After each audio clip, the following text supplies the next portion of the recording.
Using the Artisan Cigaro, handmade yet affordable. So when I started buying fountain pens back in 2015, and when I started posting videos to this channel in late 2016, I think it was pretty fair to say that the word Chinese fountain pen was synonymous with the pens being A, cheap, and B, generally pretty crap. And I think ever since then, there's been a pretty good effort to sort of turn that around, because a lot of the pens that have come out recently have been a lot better than they used to be. I think late 2017, early 2018 was a huge turnaround for the quality of the things that were being produced in China. Now I think there has been a big effort to turn around the meaning of the word cheap, because since 2018, 2019, there have been a lot more fountain pens on the market that are not sub $5 or sub $10, which is what every single pen used to cost. But there are a lot of Chinese pens that are now above 20 or even 30 US dollars, which is pretty cool because I think the quality of them is good enough to justify those prices. And I think one of the first pens to come out of China that could really justify it being over $20 or $30 is this. This is the PenBBS 266/308, and this was the second PenBBS that I ever bought. The first one being the, was it 3? Oh God, I forgot which the other one was. Oh, PenBBS 322. There you go. You know, you can improve your quality of pens, but you can't come up with a decent naming scheme.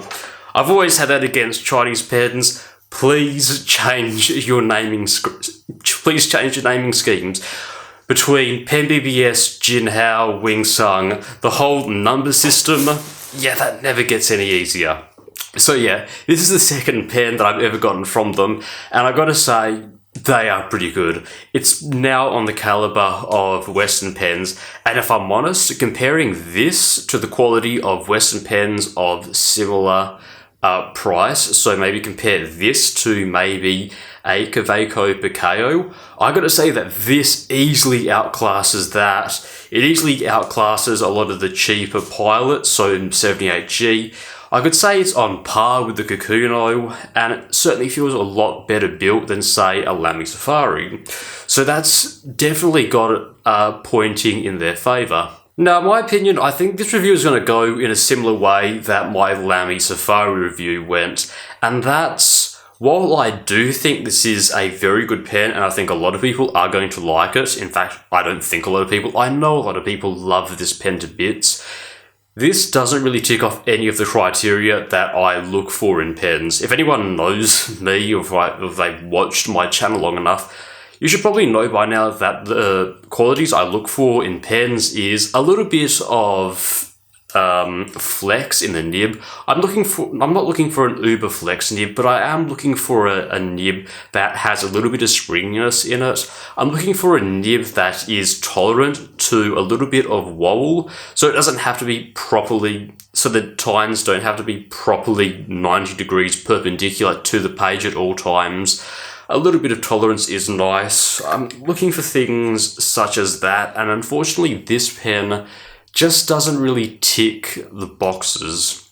So just a heads up for this review. So first of all, as always, let's just get into the specs of the pen. So capped, this pen is 14.3 centimeters long, uncapped is 12.8 centimeters long, and posted it is 16.3 centimeters long. And in terms of the weight, capped it's going to be 21 grams, and uncapped it's 13 grams. So there is a lot of weight in the cap of the pen. The cap of the pen actually has a fair bit of metal in it, so when you do post it, it's going to be pretty weighty towards the back. And for that reason, 90% of the time I write with this pen uncapped. And writing with this pen is pretty nice. It's not perfect. I think the ergonomics is almost there. It's comfortable. The threads don't really, even though that your thumb does brush up against the threads of the pen, you're not really going to be too bothered with this. It's above average. It's decent. It's nice, but not perfect. I do like the design of it. It is very nice. Posting this pen, the back is going to be a little bit heavy, and if I'm honest, it's not the most secure posting pen ever. A little bit of wobble and the cap is going to fall right off. In terms of the build quality of the pen, this is where this pen just outshines pretty much every other Chinese pen. It's certainly a lot nicer than the Wing Sungs that I've used, just because it's a little bit heavier than the Wing Sungs, and the plastic that they use is, or at least feels, a lot nicer. They say it is acrylic resin, so I'm just generally assuming that it is acrylic, and while I did go for the safe, boring choice, there are a lot of really nice designs out there for this pen. That is one thing that they have really excelled at. There are so many designs for this pen. They look pretty nice for what they are. And, the price is okay. This pen here that I bought, I only paid something like 26 Australian dollars for, and it really was the cheapest one that I could find. The prices of them fluctuate between $25 and maybe $35 to $40, depending on the material that you get. And this one here, it's okay. Aesthetics are okay. I'm not looking for aesthetics, I was just looking for the pen itself. And while I say it's okay, on this side, it's okay. On this side, they forgot to add the swirl marks on this side for some reason. So if you are going to get a PenBBS 308, don't get this one because there aren't swirl marks on one side, which I think is a little bit odd, don't you think? If you noticed at the beginning of this video, I did say this is the PenBBS 266/308, and from what I could find, when they first started manufacturing this was called the PenBBS 266, and they later improved it, and it looks like all they did was they changed the threads around, the placement of the threads. Not too much, but as a result, they did change it from 266 to 308. My understanding is that the thread placement on this makes it a 308, but for some reason on the band, which is very nicely engraved, they have used a band from a 266. So, and a lot of other people have been saying the exact same thing, which is a little bit odd. It's not a huge complaint, it's not changing anything, it's not the worst thing, but it is a little bit odd that they use the old band. On this pen, you also get a very nice clip. The clip is actually really nice. There's nothing over the top about it. There's no engravings. I think it's a very nice clip indeed. In terms of the filling system, you do get a converter in it. However, I do believe it is their own converter and it is not standard international. Though one cool thing is it comes with a little recess with an O-ring in it, which means you can eyedrop this pen. I haven't done it, but eyedropping this pen is probably going to be very nice. If I have one complaint about this pen, it is certainly the quality of the finish of the material. It's not a huge complaint, but it is something that I think should be said. Now, this is obviously a clear demonstrator pen. However, the finish is not great. It's obviously not injection molded. At least the back bit of the barrel is obviously not injection molded. It's obviously being cut and turned down from a bigger piece of acrylic. And when you do that, it does tend to produce scratch marks when you cut it, which means you do have to finish it off by sanding it and then polishing it. And the sanding and polishing is not the best in the world. I know this is a sub, $30 pen, but there are still some marks left in the barrel, which is obviously left over from the machining process. Same there for the section. The section, it looks like, is an injection molded piece of plastic, and there are obviously defects in the plastic, which was left over from the cast. And while it doesn't impact the function of the pen, it certainly isn't the nicest looking section finish I've ever seen. If you look at a Pilot, say a Pilot Prera, and you look at the clear demonstrator section, you can tell that that is 100% clear. There's no defects in it. It's perfect. In this one, Yeah, there are a few air bubbles and some scratches. It doesn't look amazing. Okay, let's move on to the nib, and I think this is where it sort of brings the whole project down because, as I always said, the nib is going to either make or break a fountain pen, and unfortunately, in this situation, this is the thing that breaks the whole pen for me because I like nibs that are a little bit springy and are nice and buttery smooth and can be used at various angles. Give me a little bit of leeway. I'm not perfect. But unfortunately, this pen is just the opposite of everything that I like. This is a hard as nails nib, and unfortunately, the end is bent up, sort of like a Fude nib, sort of halfway between a regular nib and a Fude. And unfortunately, there's just not much leeway that it offers you when you use the nib, which is a little bit annoying because when I use this, it's either running perfect or it's skipping and running dry. And that's just not something that I was too happy with.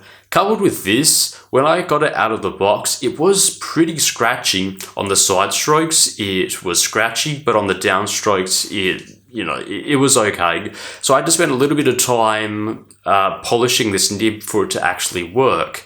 Now, I've had a bit of experience polishing nibs, but for everyone else, if you don't know how to polish nibs, that might be a little bit of an issue, which points to the whole quality control. Because in my experience, Wingsung have pretty good quality control. PenBBS, I'm not too sure. Looking at the forums, it's sort of either perfect or a little bit scratchy, so I'm not too convinced that PenBBS has quality control for their nibs honed down 100%. One thing that I do have to say about their nib, though, is, like, come on, it looks really, really nice. It's like a sailor nib. It is probably one of the nicest Chinese nibs that I've seen. In fact, it probably looks a lot nicer than a lot of Western pens. It looks nicer than the Lamy nibs. It looks nicer than the Pilot nibs. It looks really, really nice. Now, in terms of actual performance from this, the performance is okay once you get it underway. Side strokes are thicker than the downstrokes, and you can get some really nice natural line variation, which makes your writing have a little bit of a nicer flair to it to show that it was written by something other than a ballpoint or a rollerball. It looks really nice. However, in terms of reliability and wetness, this isn't the most reliable or wet pen. Unfortunately, it looks like it's taken a bit of a step back. I've shimmed the tines, I've tried everything I can, but it's just not a super wet feed. And in terms of reliability, when I don't write with this pen for a couple of days, and when I come back, I usually have to twist the converter just to get a little bit of more ink into the feed. It's not perfect, which I think is a shame for a pen that could have been so much more. So just to show you what the pen writes like, let's get into a quick writing sample. This pen I have obviously polished a little bit with some 12,000 grit sandpaper. So it is a little bit smoother than some other people's pens would be, but let's have a look at it. This is the pen. Yes, this is the 308. This has the extra fine, or the 0.38 millimeter nib. And this is obviously using Robert Oster's Australian Sky Blue. Anyone who knows me knows I really do like light blue inks, turquoise ink. It's just something that I've always liked. Quick writing sample.